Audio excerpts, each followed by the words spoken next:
मारूफ stage अदाकारा आफरीन खान ने एलोवेक्स beauty soap के हवाले से क्या कहा, आइए सुनते हैं। समाजी कारकुन अदील शहजाद और चौधरी अब्दुल माजिद ने भी इनके इस पैगाम को सराहा। इस प्रोग्राम के लिए ताउन किया है शाहीन ग्रुप ऑफ पाकिस्तान ने। बेरी का 100% खालिस और कुदरती शहद, फिटनेस टॉनिक, असील मुर्गों का गोश्त और एलोवेक्स ब्यूटी सोप दस्तयाब है। देखते रहें उड़ान न्यूज़।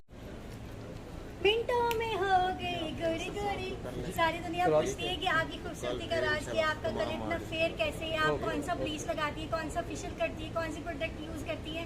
तो मैं ये बताना चाहूँगी, मेरे पास तो इतना टाइम होता नहीं है, तो इन शॉर्ट मैं ये बताऊँगी कि एलोवेक्स साबुन है, ये सोप है।